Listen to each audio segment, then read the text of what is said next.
নমস্কার বন্ধুরা, রূপম বাংলা চ্যানেলে আপনাদের সকলকে স্বাগত জানাই। আজ ইংরাজির 29শে জুন 2024, বাংলার 14ই আষাঢ় 1431 সাল, শনিবার।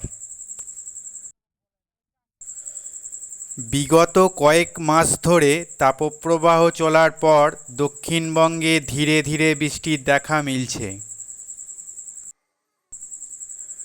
বিগত কয়েক মাস ধরে আবহাওয়ার প্রতিকূল পরিস্থিতিতে সবজির ফলন একবারেই কম হয়েছে দক্ষিণবঙ্গের জেলাগুলিতে।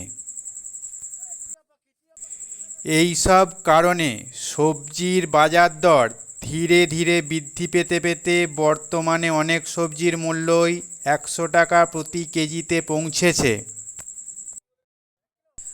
আগামী দিনে সবজির বাজার আরও বৃদ্ধি পাবে বলে ধারণা করছে বিভিন্ন সবজি ব্যবসায়ীরা। বর্তমানে বিভিন্ন সবজি বাজারে সবজির আমদানি কমে যেতে দেখা যাচ্ছে। এই সব কারণে চাহিদা বাড়ছে আলু ও বন্ডের। আজকে দক্ষিণবঙ্গের বাজারগুলিতে খুচরো আলু 30 থেকে 32 টাকা কেজি দরে বিক্রি হতে দেখা যাচ্ছে এবং দক্ষিণবঙ্গের হিমঘরগুলিতে আজকে জ্যোতি আলুর বন্ডের দাম রয়েছে 1000 টাকা থেকে 1050 টাকা প্রতি বস্তা এবং রেডি জ্যোতি আলুর দাম রয়েছে 1300 টাকা থেকে 1350 টাকা প্রতি বস্তা।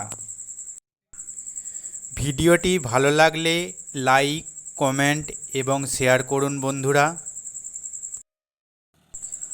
আর দক্ষিণবঙ্গের আলুর বাজার দর জানার জন্য চ্যানেলটি সাবস্ক্রাইব করার অনুরোধ রইল। ভিডিওটি এখানেই শেষ করছি। নমস্কার বন্ধুরা।